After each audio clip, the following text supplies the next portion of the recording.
So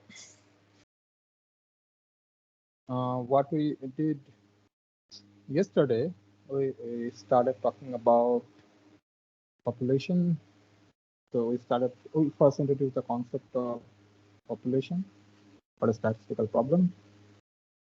Population. So here we have a random variable x corresponding to some experiment. So, and there is a data set here which realizes this x. So this is the population. These are the data points. Now what we are saying is that, so this population could be large, and still we have to make certain inference about this random variable x. So x measures something. So x is a random variable which is represented by that random variable, and we do not know what is the PDF of x. So our goal is then, okay, can we predict mu x or sigma square x or sigma x and so on? So can we decide on some parameters? Can you predict these parameters, at least the mean, the population mean, the population variance, the population standard deviation, and so on? And for that, what we are saying is that since the population is very large, and sometimes it is also we do not have the interpopulation in the sense that okay, so what you said is like we started with an example. Okay, so we said let us consider pocket calculators and lithium batteries which are in the pocket calculators, and let us consider the lifespan of each of these batteries. So okay, so the thing is, since all these batteries, let's say, they are produced using a similar fashion, so they should have the similar properties. And the question was, can we say something about this? Can you say something about this lifespan of these batteries? So there are batteries to be made in future, so they are not in our hand. Okay, still we want to make certain statements regarding the, let's say, the mean life. Okay, mean life of a battery. For that, what we said is, okay, we can talk about a sample. So, and we agreed on the fact that, okay, let us take 5% of the population, 5% of the objects, so total number of objects, let's say, whatever we know. So 5% of them can be considered as a sample. And then we said, okay, what is the sample? The sample, we considered it as a random sample, meaning the objects which we put in here. Excuse me, sir. Yes. So are you sharing the screen? Sir, I am unable. Yeah, I'm sharing the screen. Yeah. Sir, I am unable to see the screen. Okay. So Is can it you the case again for everybody? sharing? Oh, okay. Okay. So just wait for me. Let me share it again.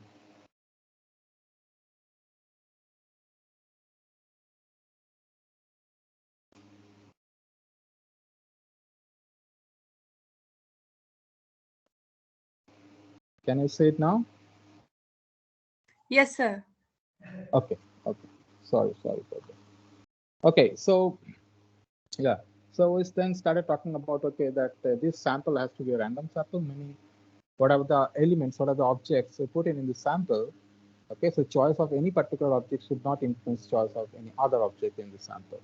And so if we have n number of objects here, so then we consider the same random variable, the copy of the same random, like x1, x2, dot, dot, dot, xn. So xn measures the, x1 measures, let's say, the lifespan of the first battery. In the random sample, x2 measures the lifespan of the second battery, and xn measures the lifespan of the nth battery. So that way, what we said mathematically is that this is a set of or a sequence of random variables which are IID, meaning they are identically distributed and they are independent. And then we said, okay, from this IID, okay, random variables, we define two statistics. One statistic is called the sample mean, which we denoted as x bar, which is sum of this xi by n. So I equal to 1 to n. So this is a new random variable, which is sample mean. And we also define what is called sample variance, which is 1 by n minus 1, sum over, what is that, sum over? Can anyone tell me? What are sample variance? xi minus x bar whole square. Okay. Okay. So this is another random variable. Okay, because xi is random variable. Although x bar is a number. Okay. But our x bar also you can consider as a random variable like this here. And so this basically these are two random variables. And finally, our goal was what? To observe the behavior of these random variables, x bar and s square, the sample mean and the sample variance. But as we have said, that we do not know the PDF. So identically distributed here means the distribution of this, each of these random variable is the same distribution as of this random variable x, which you are interested in. So what we did here then is that, assuming that x has certain distribution like normal, we tried to find out, okay, what is the distribution of x bar, or what is the distribution on s square. In particular, we are interested about knowing what is the mean value of x bar, what is the variance of x bar, what is the mean value of s square, or the variance of s square, and so on. Okay, so yeah, and today we'll justify why this is important using the concept called law of large numbers. But before that, let me just say what we towards the end of the last lecture, what we said is that this is very important feature, which is important property. Let's say x bar and s square, they are independent. They are independent random variable. Independent random variable. Random variable. So what is the idea? Idea is that we want to find out this population mean, population variance, or the population standard deviation, population, let's say median, and so on, all the parameters. And we want to do that using these samples. So once we have the random sample, we can define different statistics. So these are only the two sample of that. I mean, two examples of those two statistics. But you can define more. And in fact, in general, we said, today we'll define that any function of this x1, x2, xn will be a statistic. Now, if I know some property of that function, some property of that random variable, for example, here sample mean, sample variance. So these are new sample, these are new random variables, okay, which are functions of this x1, x2, xn, the capital X1, x2, xn. So if we know some properties of this, let's say the mean, the variance, or something else, the MGF, okay, some properties of this x bar and s square or any statistic, probably we'll be able to make a link with this one. Okay, and we'll get, we can predict what is mu x, what is sigma square x, or what is sigma x. For our case, the example we started with yesterday, suppose we want to find out the population mean, that's the mean life span of the battery, okay, of a battery. So that we want to find out, we want to estimate that. Let us not use the word estimate for the time being. So let us say we want to predict that, and then the mechanism is just study this kind of statistics, okay? And what you did is, if x is normal, let's say, that means if these are IID, independent normal distributed, okay, or independent random variable with normal distribution, then what happens to x bar and s square? And we have seen what are the distributions, okay? So now we'll talk about what is called the law of large numbers. In fact, specifically we'll say what is the law of weak law of large numbers, okay? So weak law of large numbers is essentially says, I mean, it guarantees about like something like continuity. Okay, so basically what it says is, like, if you have a random sample, let's say x1, x2, xn, okay, this is a random. So whenever we say random sample, it means these are IID, okay, from some population. So this is a sample of size n with some mean, some variance, okay. So then the weak law of large number, what it says is basically the sample mean Okay, so we have a random sample. Okay, and let's say the mean is mu. So here all these have mu as the mean. Okay, then we have this x bar sample mean. So the weak law of large numbers basically says when this n is large, that means if you take a very large sample, okay, and x bar, okay, converges in probability to the population. So basically, we would say that the population mean is approximately equal to the sample mean when n is very, very large. So that is guaranteed by the weak law of large numbers. Okay. Okay, we'll prove that, but before proving that, let me discuss one inequality which is known as Markov inequality. Markov inequality. So what it says basically is that if x is any random variable which is non-negative, is a non-negative random variable, non-negative meaning this x can take only non-negative values, meaning suppose lifespan. Okay, so lifespan can be either 0 or 1 or 2, okay, or whatever be the unit, or let's 1.5, 2.5, whatever it is. Okay, so it can take only non-negative values. So similar kind of situation. So x is, for example, if x measures, let's say the outcome of a coin toss, head or tail. So head can be associated with 1, tail can be associated with 0, but it cannot be associated like 1 and minus 1. Okay, then it is not non-negative. So x is, because x is a function, it is taking only non-negative values. This is what it means by saying x is a non-negative random variable. So if it is a non-negative random variable, and there's a reason to that because of this, because so that is why it is required non-negative. With mean ex, I mean we denoted that as that, then probability of x bigger or equal to any t positive is less equal to ex by t. So this is a famous inequality, okay, where for any t bigger than 0. So this is a problem. This is a state. This is a result, let's say, which is used to produce some theoretical result. What is the theoretical result here? So I want to predict what is the probability of this event. What is this event? That x is taking values more than t. Sometimes, so see, now remember the cumulative distribution, we talked about x less equal to t or less than t. So here it's a complement of that. Okay, so this is actually the cumulative distribution. Okay, but here it is the complement. Okay, complement that the bigger equal to t. So if you have any, so let's say it is normal kind of like this. Take t anything like this. Okay, then this part bigger equal to t. So x is taking value here. Okay, bigger than equal to t. And probability. So the probability means under area under this. Okay, so that probability is bounded above. That means this probability has to be less than this expected value by t. Now, since probability is, why this non-negativity condition is required? Because then expectation will be positive or non-negative at least. So let's say positive.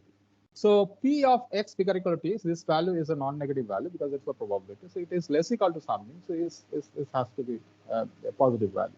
So that's why it is a non-negative random variable. Okay. The proof is very simple. I am not going to prove that, but the most important part here is that we have also talked about something called Chebyshev inequality. Okay.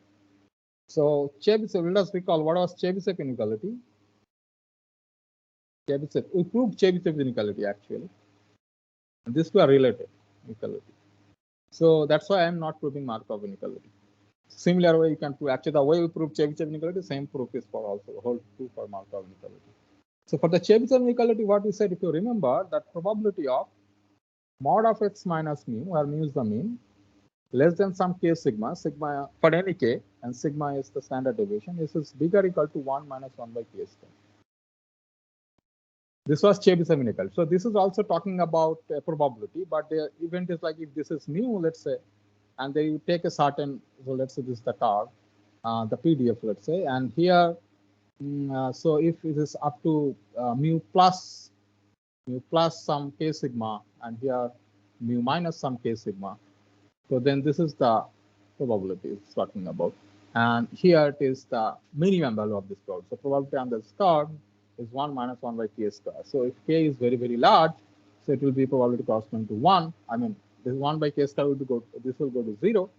So probability will be very, very large. And if k is very small, so it's nearby this mu, let's say, the probability will be very less because the area will be very, very small. So anyway, so yeah, this is what is called Chebyshev inequality. So Chebyshev inequality can use without knowing anything, you can say probability. So if you know just the mean and the variance, then you can say probability of certain event at least, or at least you can give some bounds.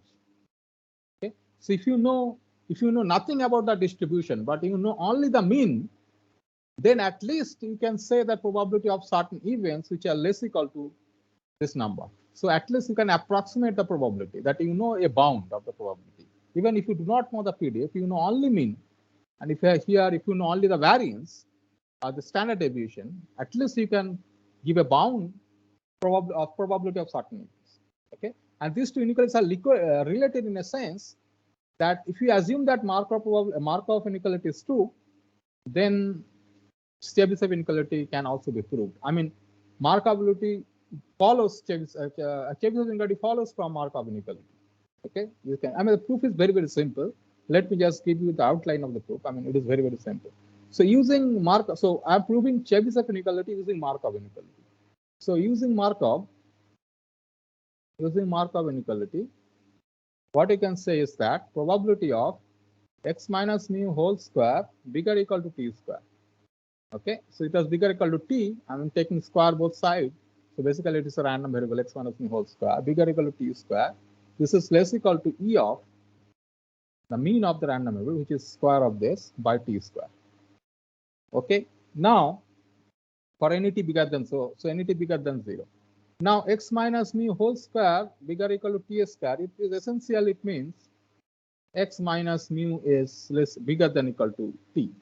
It is if and only because t is positive. Okay, they are same.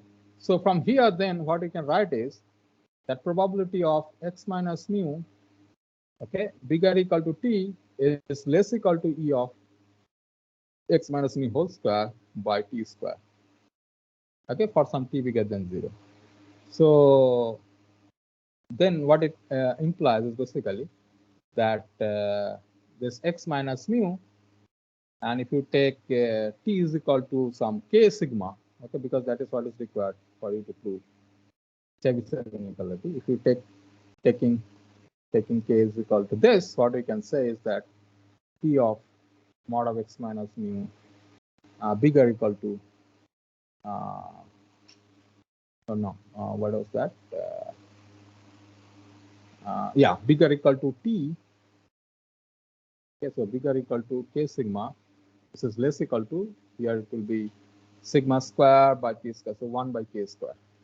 So it is bigger or equal to, so ultimately we have this Chebyshev inequality, which means this means it is 1 minus probability of mod of x minus mu less than k sigma, and is equal to 1 by k square, and here essentially it means probability of x minus mu less than k sigma is bigger or equal to 1 minus k. So in some problem, okay, if the statement of the problem inputs like this, suppose the mean is given, so there is a random variable, let's say the problem statement, a mean is given to you, or let's say both mean and sigma are given to you, then you are asked to calculate probability of certain event. Okay, so but the PDF is not given to you, the PDF of the random variable. Then your guess should be that you have to use Markov inequality or Chebyshev inequality. Okay, this is the idea. Now we are ready to prove, ready to state at least the weak law, or maybe we can prove this, the weak law of large number formally. So this is the weak law of large numbers. Weak law. There is also a version called strong law of large numbers. I'll talk about that, but I'll not prove it. Weak law of large numbers. Let me first write weak law of large numbers. Large numbers. So the statement. The statement is, let you have a sequence of random variables x1, x2, dot dot dot, be a sequence. Or let me write sequence of independent independent, and identically. So they're IID basically, identically distributed random variables with mean mu is equal to E of xi. So mean is fixed because they're identically distributed. And let's say sigma square is finite. Sigma square is the variance of xi. It's finite. Then, so here I'm writing xi, that means I is for all 1, 2, dot, dot, dot. Then it says limit n goes to infinity, probability of mod of x and bar. This I'm introducing a new notation here. I'll tell what is this. Bigger equal to epsilon is equal to 0 for any epsilon, for every epsilon. And this xn bar is our x1 plus x2 plus dot dot dot plus xn by n. Now why so usually I denote x1 plus when I am given this thing like x1 plus x1 x2 xn as a random sample, like they are independent and identically distributed random variables, then I wrote x bar as this. But here, instead of a finite sequence, instead of finite number of random variables, I am supplied with a sequence of infinite. So sequence that is infinite. So an infinite sequence of IIDs, okay, independently and identically distributed random variables. So for any choice of this n, for any finite number n, I can define my sample mean here. So it is x1 plus x2 plus dot dot dot plus xn for any choice of n. So n now this is a function of n now. So let's say n equal to 2, n equal to 3, n equal to 4, n equal to 5, n equal to 6. So basically, I am creating a new sequence here. This is a sequence of sample means for n IIDs. For n IID random variables. So here I am given with an infinite sequence of IIDs. I'm saying now, okay, n equal to 2, 3, 1, 2, 3, 4, 5, 6, dot, dot, dot. I'm creating a sequence of sample means. And now what I'm saying is this sequence, this values of this is close to mu. This is probability of this, that this value is bigger than epsilon. For any epsilon means epsilon could be any small. So this is probability 0 when n goes to infinity. That means if my sample is very, very large, then my sequence of sample means converges to the population mean. Mu is the population mean. Their IID is with the fixed mean mu. So mu is the population mean here. But the PDF I do not know. PDF of the population I don't know. I know only the mean. So see here, I do not know anything about x's. I do not know anything about x's. Anything meaning I do not know the mean, the variance, the PDF. I even do not know the population PDF, the x PDF of x. I do not know. I only know that x is a random variable, and this xi, x1, x2, xn dot dot dot. They are like an infinite sample. Okay, so they are basically random variables that are IIDs with certain mu. Okay, then what I'm saying is that this sequence of sample means, okay, will converge to mu. So that means it guarantees me that what I was talking about, the random sample which you pick from the population, when my sample is very, very large, so this sample mean will give me the population mean. So that means this quantity is important. That's it, basically. Okay, by the way, the convergence you know from calculus, or maybe calculus you did not know, it is not studied here. But suppose you know from your class 2, 10 plus 2 studies. So it is the meaning of convergence of a sequence. Okay, and that definition and this definition of convergence is completely different. This definition of convergence of a sequence is in terms of probability. But when you study convergence of sequence, that is not with respect to a probability. Okay, so here the concept of convergence is different. I'll define it, but let me first prove this. This is a very simple proof, so let me just prove this. So the proof here is very, very simple. So expectation of xn bar is what? Can anybody tell me? This is my xn bar, and xi is any xi has the mean mu. Now what's the mean of xn bar? We did it yesterday. So what we did yesterday is if we have IIDs and then take a linear sum, a linear combination of those IID random variables, then we know what is the mean of that. Here it is a linear combination, and all these coefficients here are 1 by n. So what is the expectation of xn bar? If there are IIDs, x1, x2, xn. Mu x. Yeah, mu. Okay, here I'm not noting as mu x, which I'm looking mu. Okay, and what is the variance?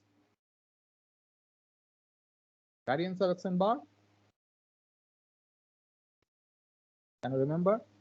Variance of xi is, okay, is sigma square. And what is the variance of this x1 plus x2 plus other xn by n? Can you remember? 1 by n of sigma. Yeah. So yeah, sigma square by n. Okay, so now xn bar, I know what is the mean and what is the variance from yesterday's results. So now using this from Chebyshev's inequality,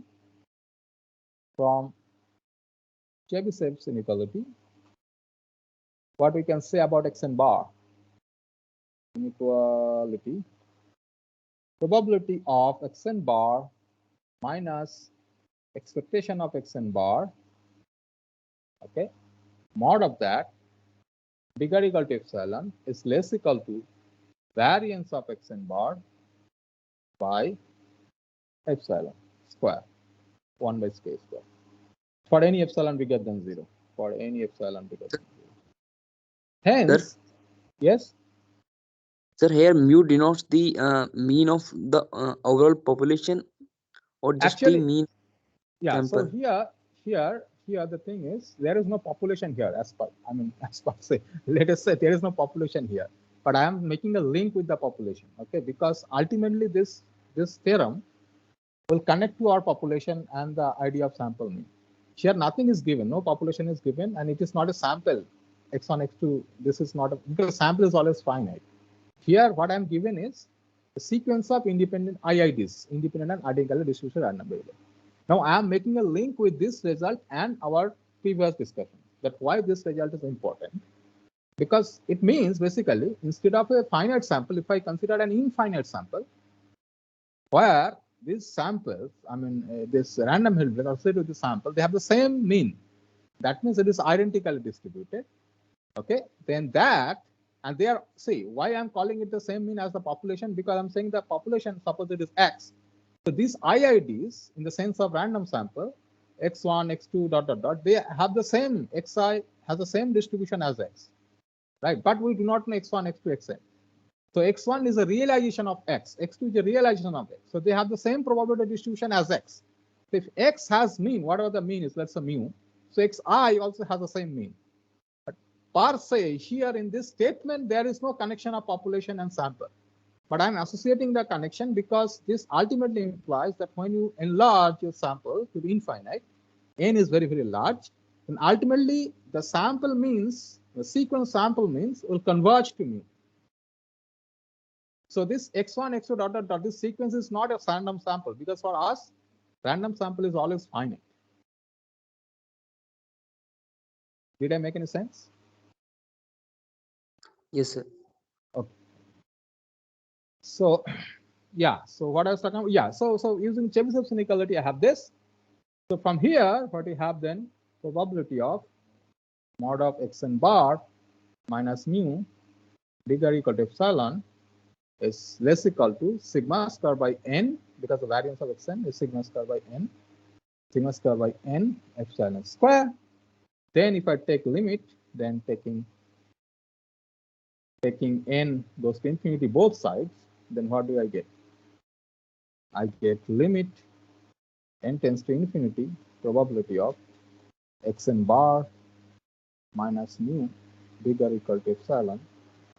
This is less equal to limit n goes to infinity, sigma square by n epsilon square. But sigma square, epsilon square, they are constant, so it is 1 by n, which is 0. So basically less equal to 0, but here it's a sequence of positive numbers because the probability of this. So basically that means this is equal to 0. Okay, this limit, left hand limit is exactly equal to 0. So this is the proof. Okay. So basically weak law of large numbers guarantees us that the random sample, if it is large, okay, then the sample mean, the sequence of sample means here, this one, will converge to mu, where mu is the mean of all these xi's. But in the context of population, so basically that is the population. Okay. Yeah. So let me just make a remark here. That weak law of large numbers, it is sometimes called WLLN. Okay. Implies that the sequence of sample mean meaning, now in notation, this sequence xn bar, okay, this is sample means, okay, from a population.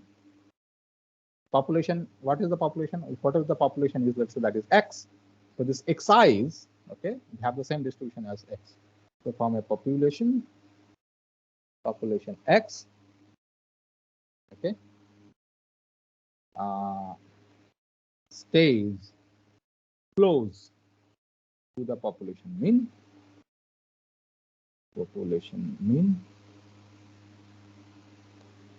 in probability, in the sense of probability. So that means that it will be close to this, okay, in probability. So it has more probability that it will be same or very close in the probabilistic sense.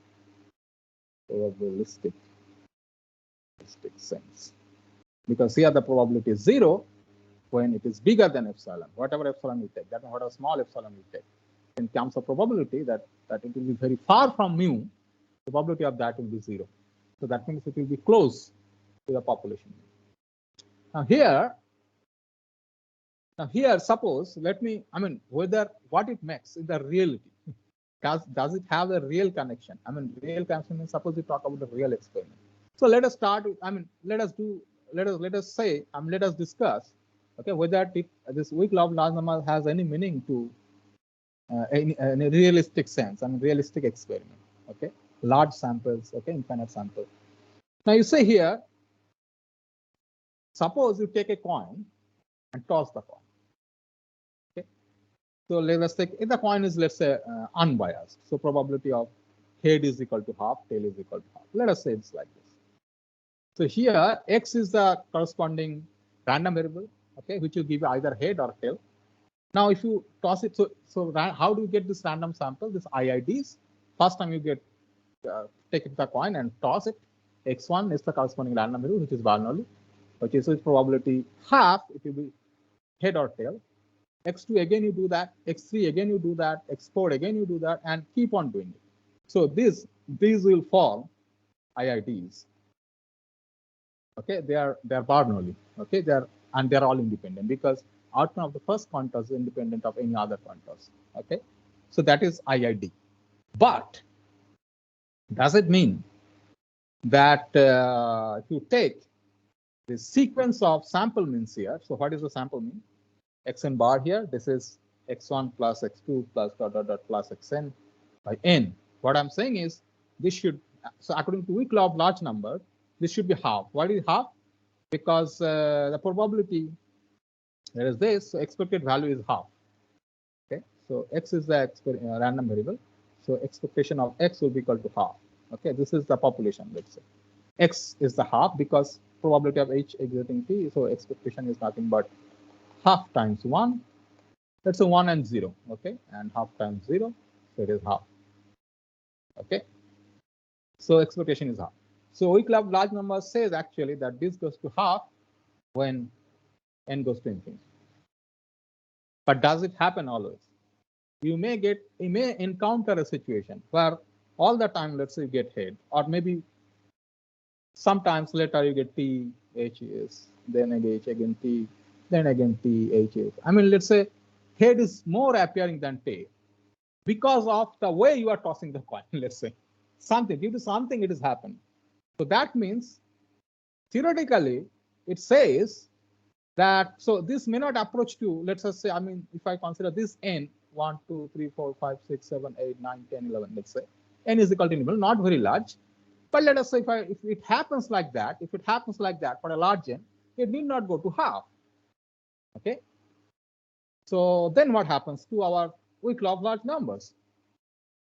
Then there is the counterpart, which is called strong law of large numbers. And strong law of large numbers says that this kind of sequences, probability of having this kind of, let's say, bad sequences is 0. Probability that you will get a bad sequence like this is 0. And hence the weak law of large numbers is valid. Okay, so let me just state here that strong law of large numbers, state that such bad sequences means this kind of sequences where it will disobey weak law of large numbers. So so then the question is, how many such sequences are there? And then strong law of large number guarantees that such sequences will have a probability 0. I mean, almost we will not, most of the time, let's say, you will not get such a sequence. Such bad sequences will occur with probability 0. So I'm not stating and not proving strong law of large numbers, but I'm just making the context probability because it is outside of the syllabus. So I'm just making the reference. Okay.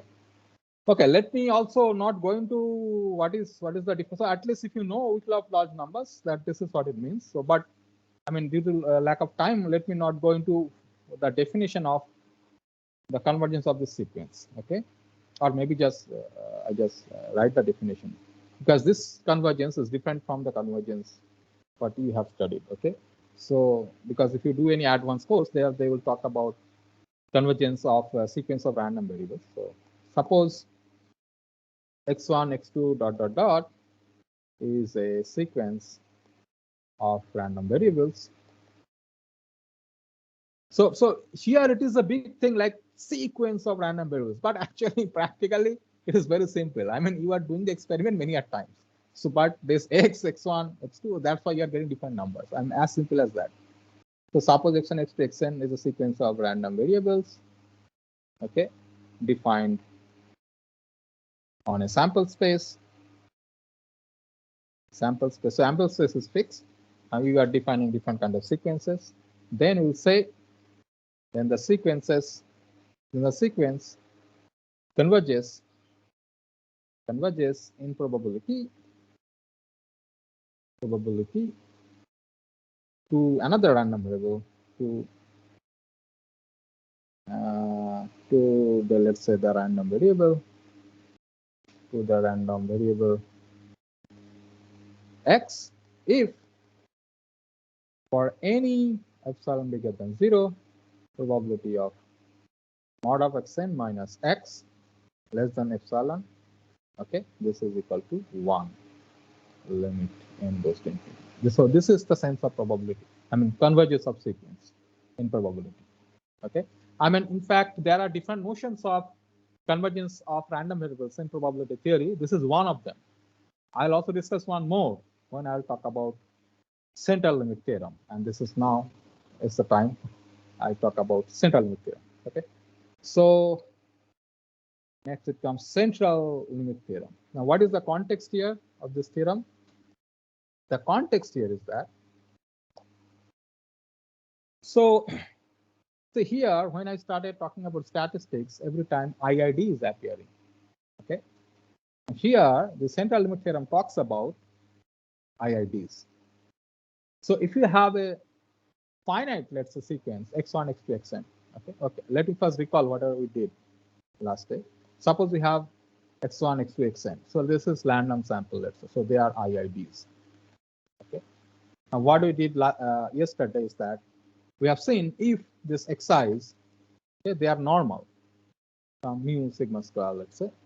Then we also have seen then you also have seen that x bar, the sample mean, this is also normal. Who can tell me this thing and this thing? I think you know, so I'm not repeating it again. Okay. Okay, let me just write it because I just wrote it 2 minutes back. Anyway, so then x bar is normal with same mean and the variance is sigma square by n. Okay. Now, the central limit theorem says, suppose this x1, x2, xn, this IIDs, they need not be normal. So they are far from normal. You don't know, but they are not normal. This random sample which you are considering from the population. So population distribution is not normal, and hence the sample is also not normal. Okay.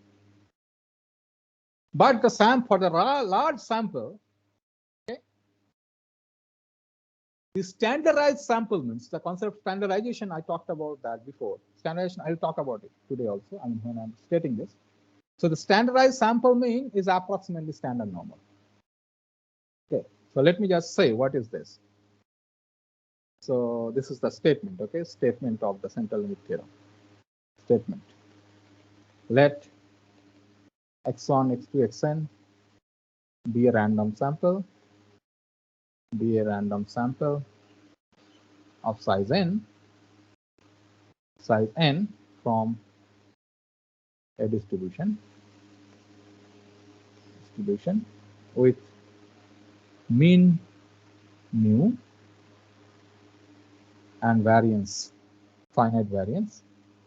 I mean, it can be proved also with infinite variance, but let us say it is finite variance, sigma square less than this. Then the limiting distribution. So here the convergence is in terms of distribution. So the limiting distribution of a new sequence Zn, which is x bar minus mu by sigma by root n, is standard normal. Okay, that is Zn is n01 standard normal when n is large. Sir, Mm. sir, are you writing something, sir? Actually, the screen got stuck. Okay. Yeah, I was writing something. Just a minute. I stop this item. Just a minute. Now see, what we did last day, we said that if we take a random sample from the normal, then the sample mean is also normal. Okay, this is what we said. We prove this fact actually, that if xi's are normal. Now can you see that? Can you see the screen? Yes, yes, sir. Yeah. So if this xi's, if this xi's are normal, mu sigma square. So normal xi is normal with mean mu and variance is sigma square. Then the sample mean is also normal. This is what we proved yesterday. Now what we are saying is xi, even if they are not normal, they can be any distribution. Doesn't matter. But if the sample is large, okay, and then the limiting distribution, that's right. Sample is large, then the standardized version. Now see, standardized version I talked about when I talked about standard normal. So when you said suppose x is normal, then we talked about x minus mu by sigma. This is a standardized version. So here x bar has this distribution when it is normal. So if we take x bar minus mu by sigma square by n, because sigma square by n is the variance here. So if we take sigma, so x bar minus mu by sigma by square root of n, so if I standardize this sample mean, then this is standard normal. So essentially what it means is whatever sample you take, whenever you have a large sample, okay, of any distribution does not matter. The sample mean is always standard normal. Not exactly the sample mean, but the standardized sample mean. Meaning x bar minus mu by sigma by square root n. Sigma is what? Sigma is the standard deviation for the population. Okay, n is the number of population here, and as a size of the sample here. So this is what is called the central limit theorem. So that means you can always reach to standard normal, whatever you started from does not matter. So population mean is always, the standardized population mean is always normal. Whatever be your sample is, doesn't matter. Whatever the distribution of xi's are, does not matter. It's Zn. Okay, this Zn. This is always in limit converges to standard normal. So let me not prove it, but this has a huge application to solve a lot of problems. But here, this limiting distribution here also, when I'm saying that this, by saying that limiting distribution, here we are talking about a sequence of random variable here also, but in a different sense. When I'm saying Zn is this, when n is large, it means it converges, the distribution of the cumulative distribution of Zn converges to the distribution of normal, standard normal. In that sense, it is convergence, limiting distribution. So let me just define it here. So this definition is different from the previous definition of sequence of random variables. Okay, so let me just say it here, definition. Okay, suppose x is a random variable with cumulative CDF, let's say distribution function fx, and x1 dot dot x1 x2 dot dot dot b are these are random variables with CDFs CDX f1x f2x and dot dot dot, then the sequence xn converges. This is called converges in distribution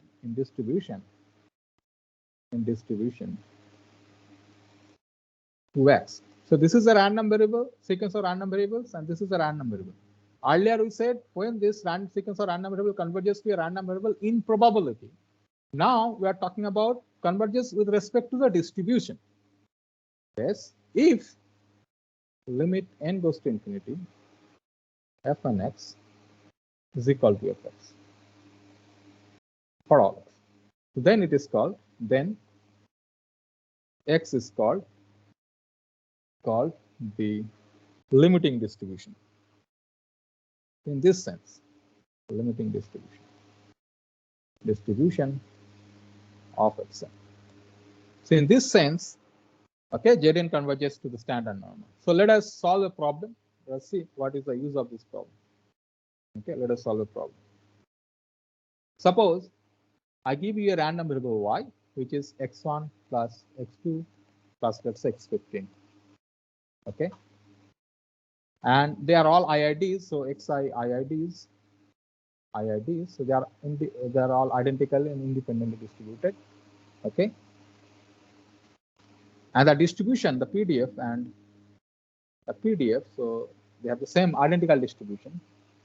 Okay, is fx. Okay, in fact, here I don't need IID. I just need a sequence of random variable. So let me just forget about IIDs, but let me just say our xi's are identically distributed. They need not be independent. Identically distributed, and the PDF is this. So this is the distribution. Let's say 3 by 2 x square, then -1 less than x less than 1, and 0 otherwise. Now the question is approximate probability of this 0.3 less than equal to y less than equal to 1.5. Okay, using CLT. CLT means central limit theorem. Now, who can tell me this? What is this CLT, it says Zn converges to standard normal. So Zn is what? X bar minus mu. X bar is what? X1 plus X2 plus Xn by n. X bar minus mu by sigma by square root n. Here, I do not know what is the PDF of y, but I know y is equal to x1 plus x2 plus xn, x15. Okay. So who can tell me now? So if I take x bar, so that means x1 plus x2 plus dot dot x15 by 15. Okay. Minus mu by sigma by square root n, that will be standard normal. So you have to use this fact. So first I need to find what is mu. We have to find sigma. We know n, then x bar will come from x1 plus x plus x15, and then that will be standard normal. So we can use this fact to calculate the probability. Why the approximate probability? Because this is not in exact sense. In limiting, because when n is large, then all it is approximately normal, but n is 15 here, and 15 need not be large, depending on the context. That's why it is approximate. Okay, let us first find out what is mu. Mu is what? Minus 1 to 1 x fx dx, x into 3 by 2 x square dx, which will be equal to what? X cube by x cube. So x to the 4, so let me do it. I think it will be 0 because even x to the 4 by 4. Yeah, this will be 0. And the variance of x will be what? This is expression of x square minus e of x is whole square. So this is 0 already.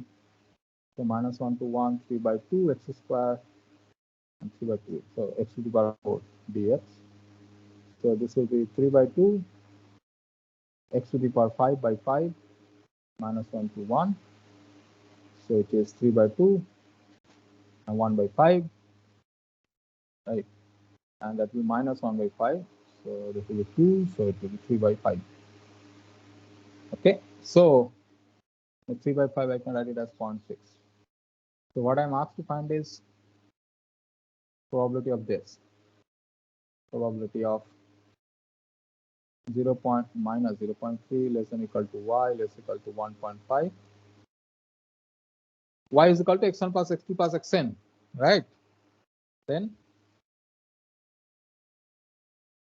can anybody tell me what should I do next?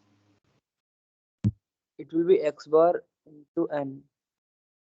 Yeah. Y. So y, I will take y minus 0, right? The mu.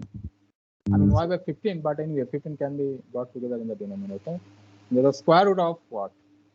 Sigma. What is the sigma by square root of n, right? So n will go r. I mean, the square root will go 15 on the top on the numerator, and then n is here. So again, it will come down. Yeah. So it is in the denominator now. 15 times the sigma, so it is 0.6. This is what is now same thing. I have to do both sides. 1.5 by this. 15 times 0.6. Here is also minus 0.3 divided by square root of 15 times 0.6. Probability of that. So this is what is the number here? Some number, let's say A, and this is phi, some number B. So now from the table I can find its answer. Okay, so this is standard norm. So I do not know anything about exercise. Okay, I know only that they have this PDF of this exercise. Then what I'm doing is, if you give me the linear sum, x1 plus x2 plus x15, this y, then I'm calculating this. What is called the probability corresponding to this. So I'm calculating this. And this is arbitrary, anything. Okay, this is not a standard PDF. This is any PDF, and I'm calculating that. Okay, so let us stop here. CLT we did, and next topic will be on sampling distribution. Meaning, here we talked about specific statistics like sample mean and sample variance. We'll generalize that for any function of x1, x2, xn, and then we'll study 2 or 3 distributions like t distribution, f distribution, and make a reference with Cauchy, and then we'll show that for other kind of functions of x1, x2, xn, which are related to the sample mean and sample variance, okay, the distributions of those statistics also can be found out, okay, when these xi's are actually normal. We'll do that next day, okay. So this is, I mean, too much of, I mean, information here. I mean, everything is very simple, but too much of connections between this and that. So you have to be really, you know, I mean, you have to be, I mean, really be careful. Okay, you have to concentrate on this part. You have to keep your attention. Okay, having this and that, so many things are there, but everything is very simple. It is not difficult. Only thing is that they are connected with many things. Okay, so that you have to keep it in mind, and then you have to study this possibly. Yeah. So next I will do sampling distribution. Yeah. Okay. Okay. I'll stop here. If you have any questions, you can ask me.